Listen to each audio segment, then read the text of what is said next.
you agree with that? What do you agree with, Keith? Let me know. Hold it, it's still real.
And I want you to hold me too.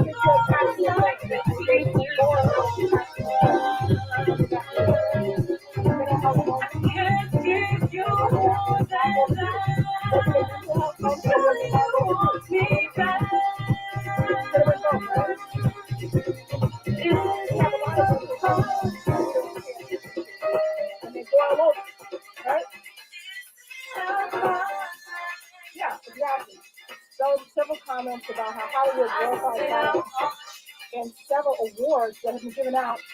I got to see your whole okay. That's what I'm talking about. Like, okay, we start violence that we find our kids violent, they go back, and get mad, and how we feel about it. I don't know, our kids take right, or white kids take right, don't want to lie to the world. You can't be hypocritical. I still want you.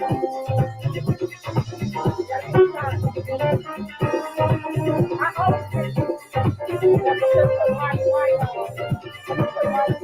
I always think.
The sweet sun that gently lights my face, the loving kiss, that feeling always stays. You send signs to guide me on my way. When times get hard, you're everybody sure. Tune into Village Live. We're here on a cold winter night. No, it's not winter, it's spring. Still cold. In Evanston studio, thanks for tuning in. It's spring, it's not winter. Thank you. We got DJ Get 'em Hard in the back. His name is Darrel, but Get 'em Hard is just Campbell. So we hang out for a little bit. We're going to actually have a conversation. I promise we won't talk about this last too much. We're going to talk about house music. So stay tuned. Thanks for watching.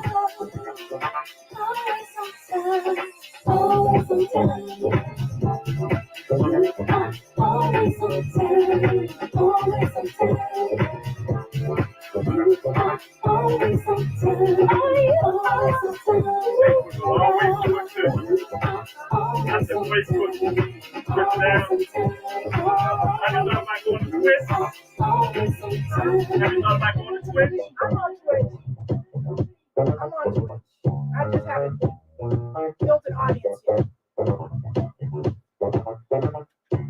I gotta do that. To know the truth, I am a spark of you. What joy it brings, 'cause you are everything. When I feel lost, I'm refuge from the storm. Your light pours in, fills me with divine love. I turn to a flower. Those tears will go, just letting go. Be grateful, no looking back. You embrace, your life will change. If you believe in all that you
shipwreck history of hair, the true meaning of strategy, where cousins hug sex like African cousins in ship bellies, and they imagine their great-grandchildren would look like us and would hate them how we do, trying to find ways to erase them out of our skin, to iron them out of our hair, this wild tangle of hair that strangles air.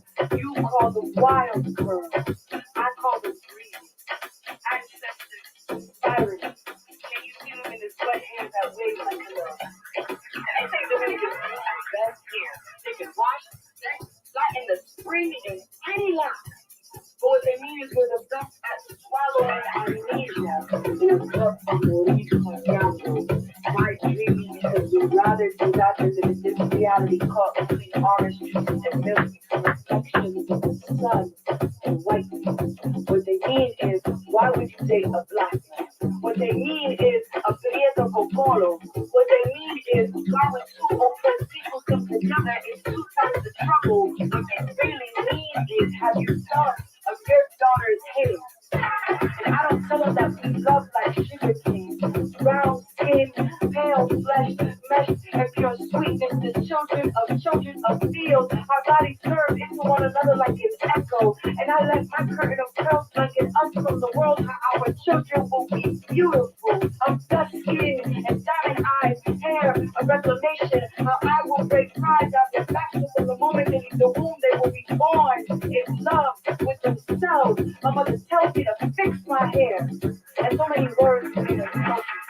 Because all I can reply is you can't fix what was never broken.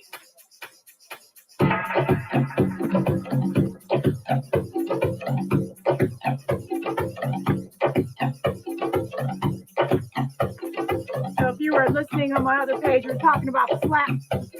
I'm not going to talk about it anymore. I think we've talked about it enough. Suffice it to say, it means a lot of different things to different people. And we're going to learn as a community. We're going to grow as a community because of it. If we allow ourselves to, right?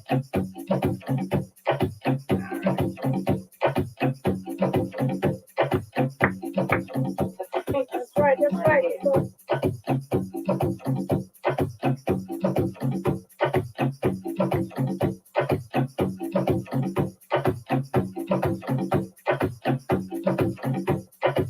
Whenever you want to, we're ready. Thank you, Lord. Huh? What you say? Yeah, whenever you're ready. Okay. I know you can do that all night. That's to warm you up.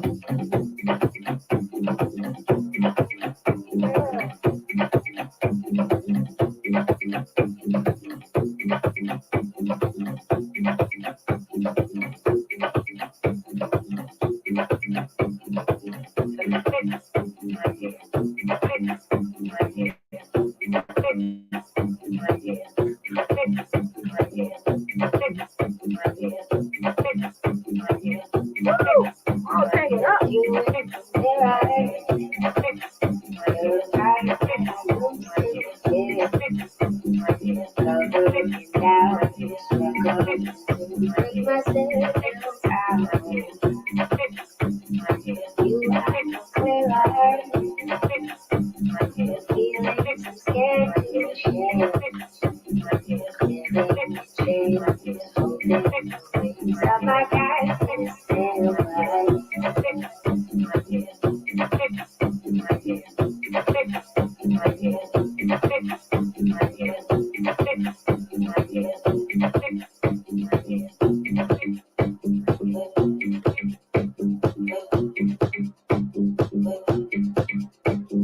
Turn this off.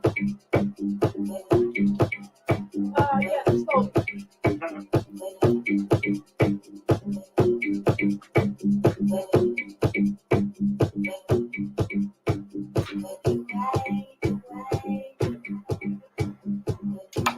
all right, you have been listening to the sounds of Vintage House here at WNUR 89.3 HD1 Evanston, Chicago. So thanks for tuning in to another Vintage House show. We're here every Wednesday from 10 to 11 as part of the Street Geek program. We've been doing this for 7 years. Can you believe that? Wow. 7 years. I know it feels like just yesterday when we started this program. And this is powered by the Dance Music Archival Foundation. I always get that wrong. My executive producer is probably watching and saying, "Lori, 7 years, you still don't have that right." So listen, we are really excited tonight. I was talking about the slap a little bit earlier. We're going to do it just for our audience here. Okay. I know Facebook is tired of hearing about it, but Darrel and I. So my very special guest, and you know what? I always say Darrel. Do you pronounce it Darrel or Darrel? Darrel. Thank you. So I've been saying it right. My mom hear y'all say Darrel or whatever outside of Darrel. Oh boy, don't let her. Oh my God. She don't want that, right? Definitely not. Definitely not. She would have a fit. Yeah, no, we don't like that either. Well, I have to be careful about people's names because folks are funny, Exactly. I have a couple of work colleagues. I don't think they're on Facebook, so I'm saying, but not on my page anyway. But one of them's named Yolanda and one of them's named Yolanda. Uh-huh. And we're on like the same group. And so I'm like, I got to remember, like, people are picky. Like, I get it. It's not Yolanda, it's Yolanda. It's not Yolanda, it's Yolanda. And I'm like, and we're like a committee of 3 people. So anyway, thanks for showing up. No problem. I know you've come all the way from far south. Yes. To be with us tonight.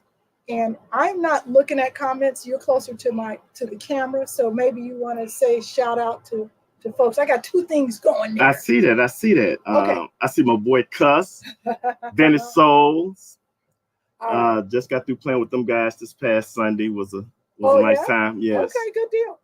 So thank you, my good executive produceress, executress produceress. I'm being silly now. Lauren Lowry, who's not with us tonight, which big shout out to Lauren and Kevin McFall, who also hosts the show. We got Carl Jenkins. We've got Momami. So we've got a nice big vintage house crew. It used to be just me and Lauren, and now it's a village. Okay, so you want us to tell folks to check out the Chicago Black Social Cultural Map this Saturday at the Woodlawn Library, Chicago Public Library. Maida McNeil and Darlene Jackson. I can never pronounce your other name, but Lauren, also known as Akosua. Yes. That's what it seems like. It's got many names. The Modern Dance Music Research and Archiving Foundation. That's how you pronounce it. Okay. Oh, for a second. What? Oh, okay. I got good eyes. I'm finna say that. You got some 59-year-old eyes. Oh, wow. Because I was like, man, you reading everything from a distance. And you're doing a darn good job. Well, thank you. Thank you so much. All right. So listen, we're going to talk for 5 minutes about the slap, and then we're going to talk about my friend Darrel here. But we were getting into it. Tell me what you think, and then we'll get into it just a little bit more. So, my opinion. Yes. It's just that Will could have handled that much different than what he did. Okay. He could have walked behind stage, pulled Chris to the side and say, "Hey, man, we need to talk." Right. That joke that you said about my wife, man, she wasn't feeling it and I'm not feeling it, or whatever the case may be. And, apologize to her for saying that, or whatever the case may be. Okay. But to get up on national TV, play probably all around the world, yes, walk up and slap another black man in his face. Yeah. Chris. It was pretty wackadoodle. It was. And I just was like, wow. When I seen it, I couldn't believe it. I didn't see it on firsthand, but once I went back and looked at it on Facebook, because they was eating it up and so forth. I didn't see it either. And I was like, wow, no, that wasn't the way to handle that. No, it was awful. And so forth. And that's just the only thing about it, because Will worked so hard to accomplish what he have accomplished up to this point. Right. So you see now, everybody's stepping back from him. Netflix, a bunch of the big movies he had coming out. Yeah. They are not going to He get. messed up. He messed up, and guess what? Yeah. It not only affected Will, it affected his production Mm-hmm. companies. These people not finna work now. Yeah. I think you're really making a good point. So that momentary lapse in judgment. Exactly. Because what people don't realize is that a celebrity is a business. It's a business. Anytime you achieve that level of fame, there's a whole bunch of people that's coming along with you who have propped you up there and continue to keep you supported. That's your staff, your family, your family's family. You know, those multi-million dollars that they're making are supporting a bunch of families. And excuse me, Will done kissed a lot of butt to get where he's at now, to get his career to where it's at now. Right. And unfortunately, he might have to start all over again, like, you know, pleading his case, you know, that he did have a meltdown. Yes. That, you know, he was going through some things. Absolutely. And now, you know, like I said, it affected everybody. It's going to affect his kids. Yeah. When it comes to record sales, people might not buy their records no more because of this incident. Right. So, like I said, it could have been handled different. It couldn't have been worldwide that, you know, what happened, but let's go down the punishment route though. So do you think so if you believe that this guy was out of control, he made a grave error in judgment, should he be punished for that? Yes. And what would, if you were the judge and jury, what kind of punishment would you mete out? Well, it depends. You know, first, you know, Will is a likable guy. Mm-hmm. You know what I mean? I don't think it have to be substantial, crucial, or whatever, that he go to jail or whatever. Right. But, you know. Okay, so no jail. No jail. Okay. No jail. Probably, you know, make him publicly apologize. Yeah, that's to minimal, Chris, right? And definitely he should have done that the night of the Oscars. Mm-hmm. When he got up there and started apologizing to everyone else, he should apologize to Chris. Because guess what?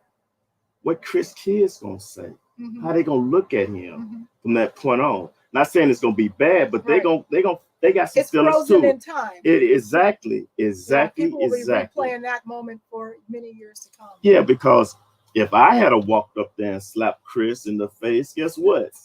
By 15, 20 security guards would have came. Oh, exactly. And I would have went straight. You would have been tackled. Yeah, I would have went straight to jail. You know what I mean? So, you know, he needs to be punished for what he done. And like I said, I don't know exactly if he have. From both camps, you hear him saying one thing, that he haven't apologized to Chris, and his camp saying he have. So, you know, Lee is saying he embarrassed himself. Damn it, we ain't owning that. We're not owning that he embarrassed himself.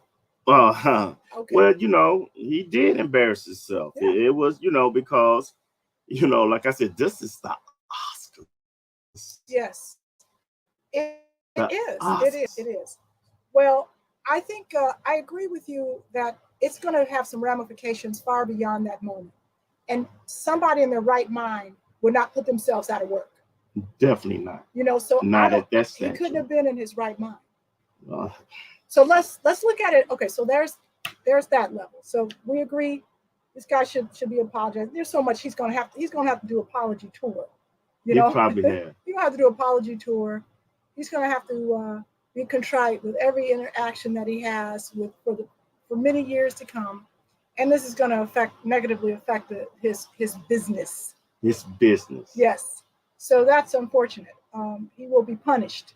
Chris Rock will be lauded for being so calm and collected, but he's got to watch himself, because I think he's walking a very tight rope right now.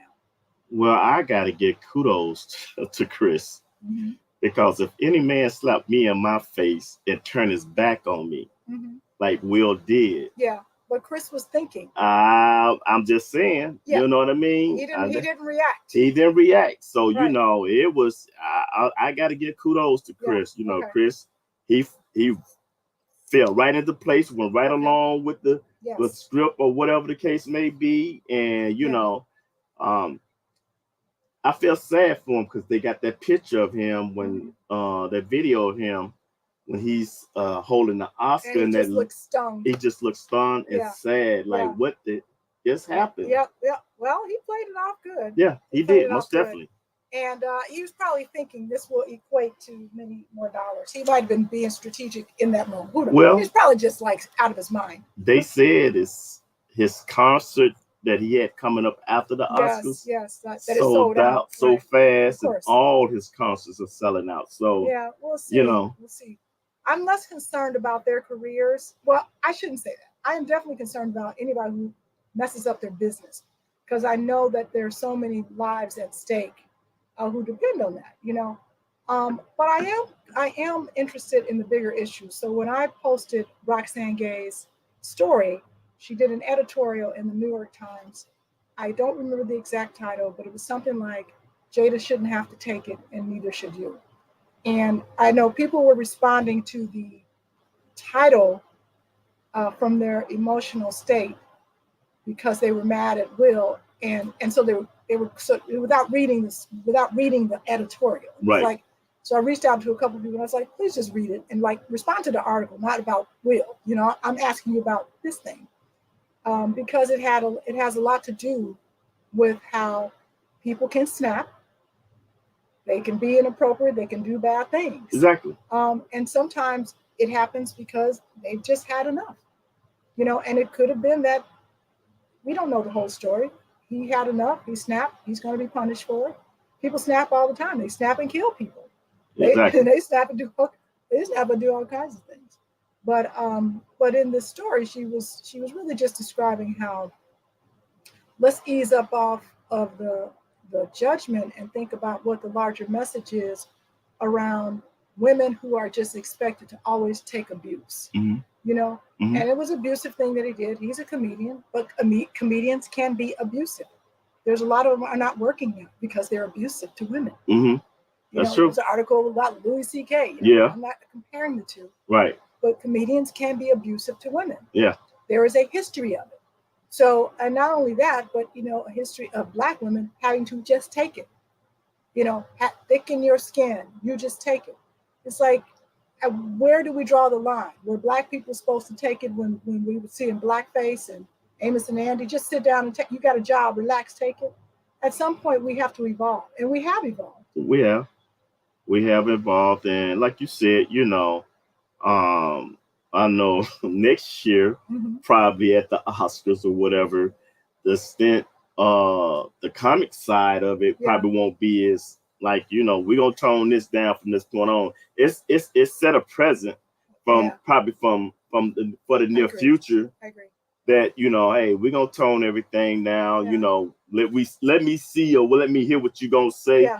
Because we need to know in advance, because we don't want to have another outburst like we had at the Oscars. So no, we're not going for that. You can't say that, Chris.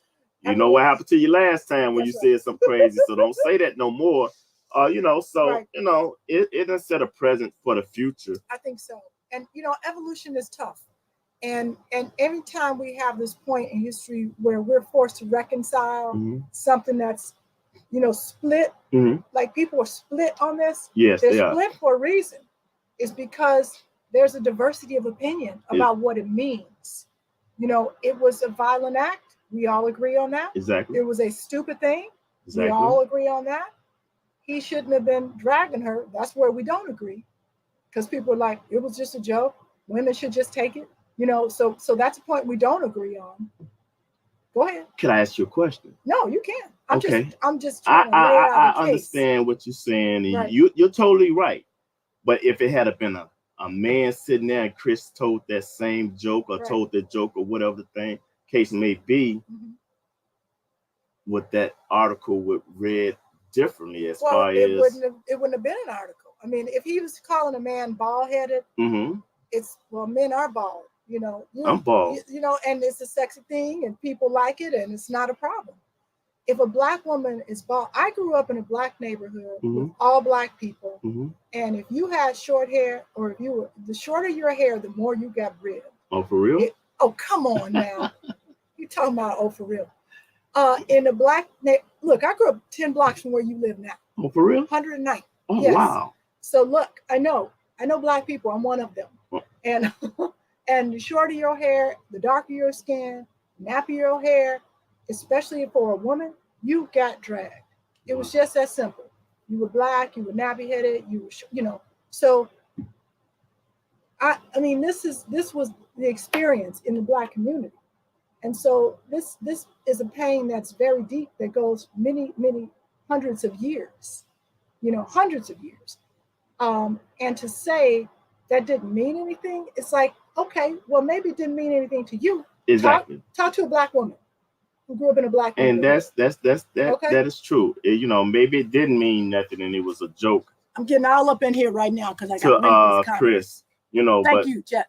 But the expression on Jada's face when I seen it, but when I first seen it, her husband was laughing. It's a moment, you know what I mean? Like if you pick apart any moment, if someone was recording us and they picked apart a moment and said, well, Lori was just laughing when he said that thing, and then they replay it over and over. See, she just laughed, right? I would not want somebody videotaping, every second of my life, because I would be like.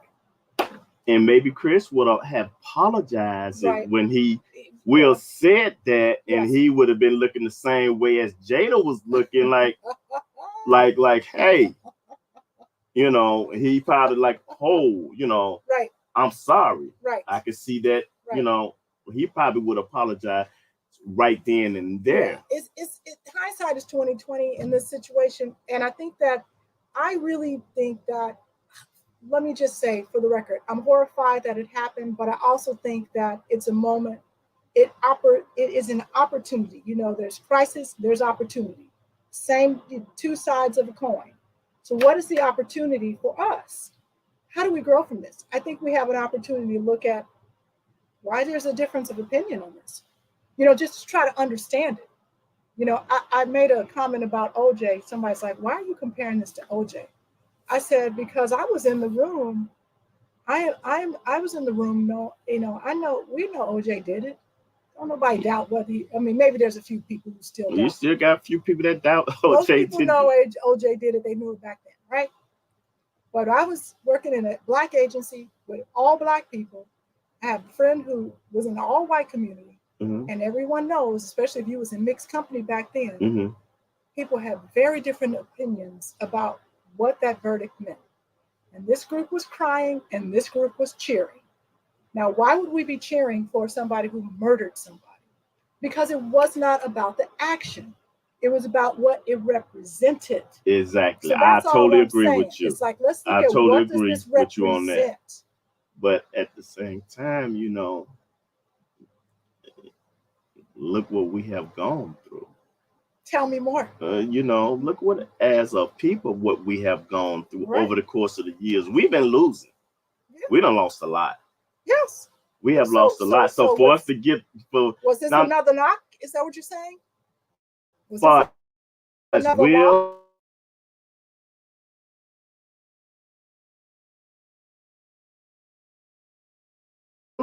Black people too. Okay. I would say for Black people too, it was a setback. But when I was talking about, you was talking about one side cheering for OJ, that OJ got off, and it was mainly Black people that was cheering that OJ got off. Yeah, I'm just saying. And I'm saying, that was a victory in most people's eyesight. Like, oh, we won something. Yeah. Compared when we look back and see that we lost for hundreds of years. Exactly. And if you're listening, I don't want anybody in our listening audience to think that we were cheering for a murderer. No, we're not. We were cheering for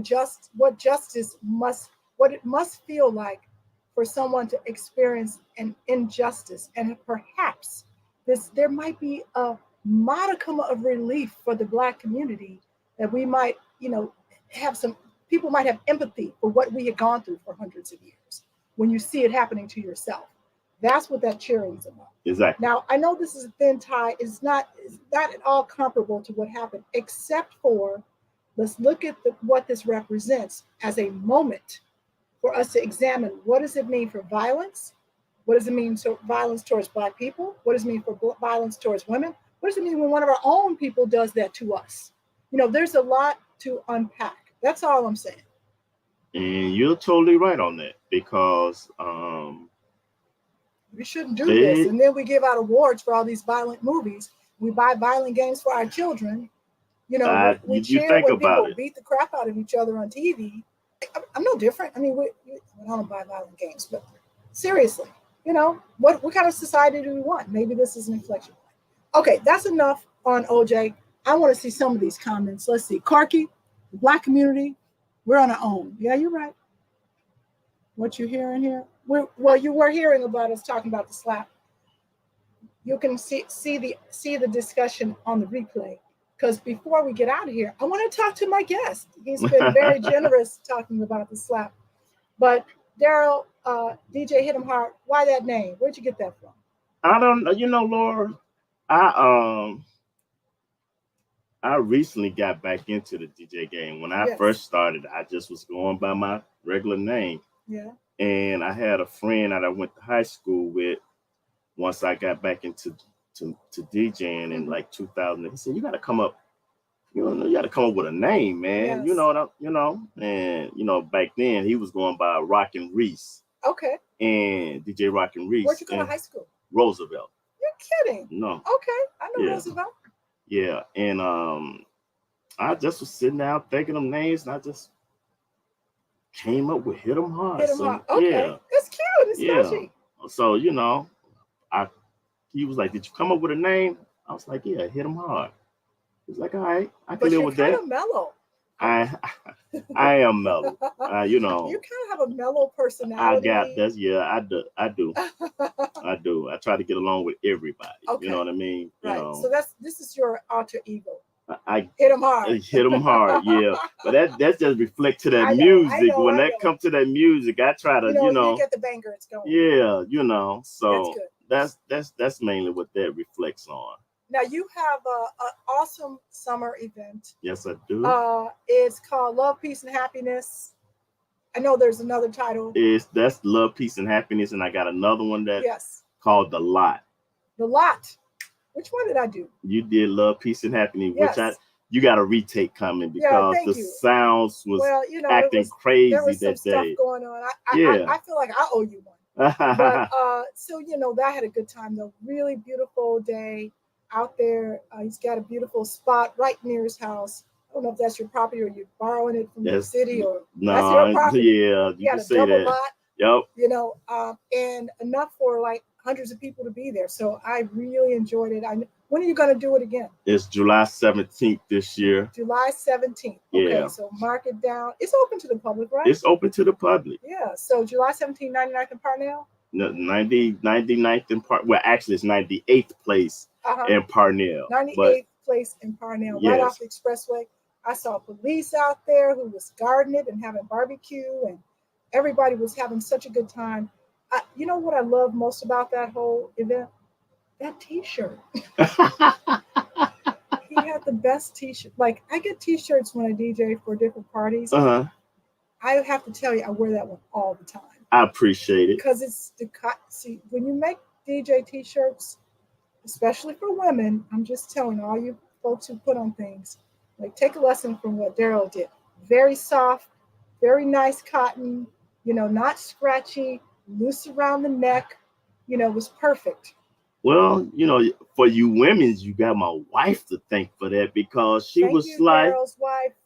She was like, why would you order a woman or a lady a man's T-shirt? They make ladies' T-shirts. They absolutely do. So, we don't want our slug all on our neck. She's right. So, that's why I can't wear half of them because they're like up to here. And I'm like, no, it's got to be a little. I need a little give. She was like, booties and stuff. I used to ask her, I'm like, why you cutting this T-shirt up like this here? And she was like, that's what she said because this is a guy's shirt. Exactly. This is a man T-shirt. Right. You need to get a female or a woman T-shirt, that's and right. And she's like, I prefer a V-neck. Me too. I always do. I prefer those because you can breathe in them. We have a lot going on in the chest area. Yeah, so I just made it my business the last couple of years to make sure when I put the order in, if I got a woman anything that's on the on the lineup, I call and ask. Thank your wife for me. I will. You got to give me another opportunity to come down there. You most definitely is. Play it's right. Because of you, Craig Loftus done asked me. You know, he reached out. Yes, and he definitely. He definitely gonna be in one of these lineups. That's a lot of fun. So you do more than one show? Yeah. You got the Love, Peace, and Happiness and the Lot. The Lot.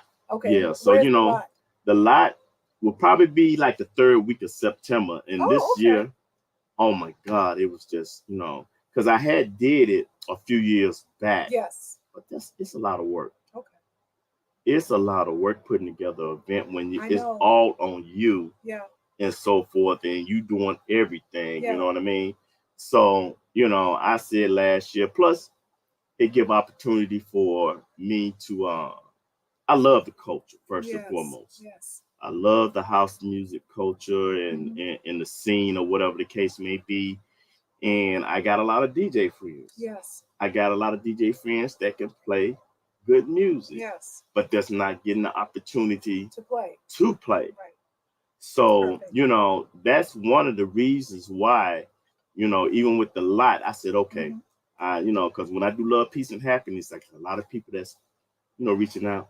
Oh man, I would like to be in the lineup. I would like to be in the lineup. That's cool. Oh man, how come I'm not in the lineup? So you only got so many hours in a day. Exactly. Yeah. So you're gonna save me for next year. Okay.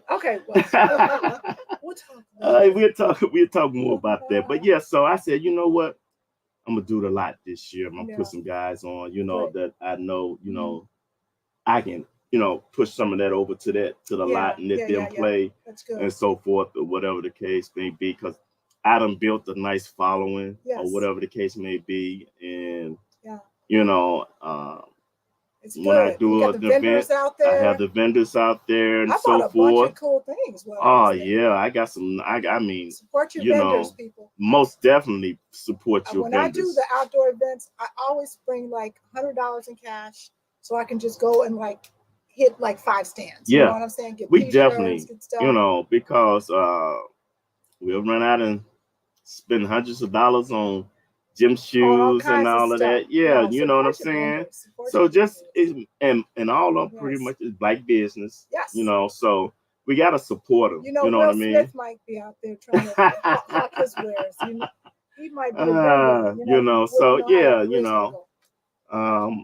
So Craig, I want you mentioned Craig Loftus. Craig and I are buddies. I know. We started spinning together. We were teenagers, and he's got a cool thing going on Wednesday night. It's actually happening tonight. Exactly. At the Lodge on 51st and Prairie. Yep. And it's kind of like an open mic. Open mic. Open decks. Open decks. Yeah. So you can go open down decks. You go down there with your flash drive, and he got a banging sound system. Yes, he does. You just got to be familiar with a rotary mixer. That's all. Wow. If that's what he got. Wrong with the rotary. He got rotary mixer and. What do you have at home? I got both. What kind of rotary do you have? I got a Omnitronics. Yeah. 402. Okay. And I got a Pioneer DJM 800 that I had custom made. Okay. Turned it into a rotary or whatever the case may be. Yeah. DJ talk. Sorry, people. Yeah. So and you like those 3000s? We're talking CDJs now. Well, they don't have a place for CDs. Exactly. That's the only thing. They trying to push everybody away from that. The other day. I bought a couple CDs. I bought the 1000. I know. And I was like, yeah, I bought the 1000, and they trying to convert everybody to leave that. Yeah, that prehistoric past. Yeah, but you still. There's a few things. I can't. You can digitize them, but. There's a few things that I don't know. I like to have the option. Our watch studio session last week, and Chris Underwood was on there, and he brought his sound guy, which was World. He brought World. World came in there with some CDJs, 2000 Nexus, because Chris He likes CDs. I want my CDs. Yeah, you know what I mean? Yeah. I gotta play on my CDs. I need my CDs. So. Oh my goodness. Yeah. I might do like one or two that I've just not digitized for whatever reason. But I just like to have the option. Yeah. But anyway, no, it's a good time. Good time. Yeah, we got to play for the mayor's office the other day. Mayor Lori Lightfoot had a reception for Women's Month, International Women's Month, and I got asked to play for the reception at the Cultural Center, which was really great. And Darrel hooked me up with the sound. So is that something you only do for me, or do you do that for other people? I do it for other people when they call me, but that is a. You got so many people out there that's doing it right now. You got Will Jacks, you got Ike Williams, you got World. It's a bunch of people that I don't know offhand, but it's still like, I forgot the guy that do rentals on Tuesdays. You got somebody that do rentals on Tuesday. Mike Dunn, them have that place. DJ Lady D. Have that place. She wants to play on all the media. She's bringing out the wax. We did Smart Bar a few weeks ago. Yeah. And my girl Lady D, what's up? I love you. Call me. She brought the wax, and I'm like, will you play with records? I will play with records. That's we need a vinyl set. Hey, that's what I learned on playing on lot was vinyls, 12s. Yes. You know what I mean? Yeah. And hey, give me some. Don't let it let it fool you. I still can ride a pitch. I don't mind playing on records. The only reason I don't want to bring them out is I'm always nervous that it's going to skip. That somebody is going to hit the booth and the needle's going to go flying, and it's just the worst. I mean, it used to happen. Yeah, it used to happen. Yeah, you got a rickety table. Yeah, exactly. Somebody hits it, bump it. Suddenly you just like in House Party. Oh my God! No, I remember it well. Yeah. So what else is happening with DJ Hit 'em Hard? You got any kids? Yeah, I got kids. I got grandkids. No, you don't. Yes, I just made 58 this past February. Yeah, congratulations. So, I got 1, 2, 3. 1, 2, you got grandkids. You look I got 5 grandkids. No, 6 grandkids. Yes. You started early. Yes, I did. That's what actually pushed me away from DJing for taking care of your family. I had to take care of my family, and back then in the early 80s, it just wasn't paying nothing, unless you wasn't paying nothing in the early 90s or the early 2000s. but you had guys like Farley, Ralphie, and all those guys. The Hot Mix 5. Those guys was making a living at it. You know what I mean? Yep. Some people do. They made a living at it, and I had that decision. I never forget. I just had bought my 12s, had me a Newmark mixer, and it was a lot more expensive. Exactly. A lot of, I'm working on a project with Lauren and Kevin, and we're sort of unpacking these 7 years of interviews that we've been doing. Mm-hmm. And there's consensus that a lot of people would leave DJing because it was hard to balance. First of all, it was expensive. Keeping up with the equipment, even buying music. You buy an import, that could be $20 for one song. Exactly. And if you're like in your teen 20s, whatever, it's a very expensive hobby or even an expensive job. So you have people who checked out because it's like, I got a family to feed, or I got to go to the military, or I got to finish law school, or I got whatever. So there's a whole huge part of our community of DJs and producers who just kind of checked out and then checked back in. Exactly what they were able to. Exactly what I did. And it was a fluke for me. Yeah. Like I said, the last time I played, I want to say it was 86. Yeah. Or whatever the case may be, after I had my daughter. Yeah. Then I just like, okay, light bill need to be paying, rent need to be paying. I was like, I got rid of all of that equipment, we've all been there. I don't know. I started spinning for people in 1981, and I think it was 85 was probably my last party until like 91. Mm-hmm. And I did some studio work in between there. Like I actually worked on a project with Frankie Knuckles. I was a terrible editor. but he gave me credit anyway. Okay. On one of his songs. So I went moved to New York and I did some other stuff. But like I was like, I'm not a DJ anymore. I'm a producer. I'm doing other things. And then I didn't want to do that.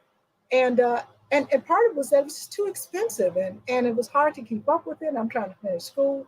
So then like most people, you come back, you get the itch. So 90, 91, I was right back in it. I mean, it was 2014 from 15 for me.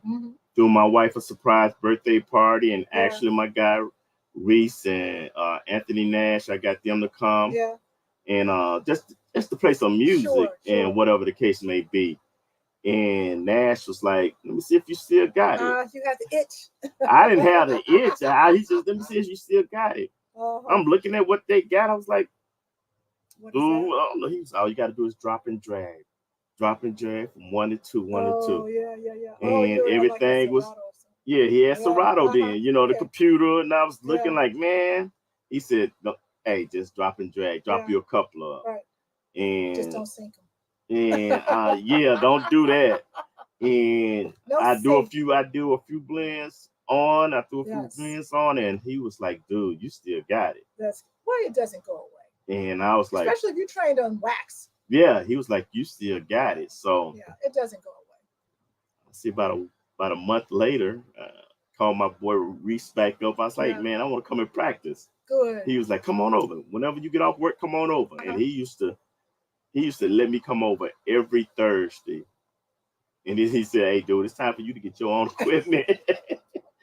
And I went out and bought that big old in Newmark NS. What was that? The NS3, NS7 III, 2. Okay. That big heavy thing. I was like, "Oh, this is like carrying crates now." You know what I mean? It is like carrying. It was heavy, so I got back into it. I just bought my own equipment and all that type of stuff and so forth. And somebody else is on here.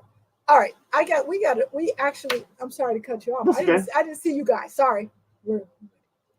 So anyway, we are here with Darrel's DJ, Hit 'em Hard, who's been my special guest today. Big hand. Thank you for being here. I appreciate it. And thank you all for watching. We have other DJs who waiting to come in. I didn't know they were here. Usually we'll go till somebody shows up. Oh, okay. But you're listening to WNUR 89.3 Evanston HD1. This has been Vintage House. This is Lori Branch signing out. Thank you.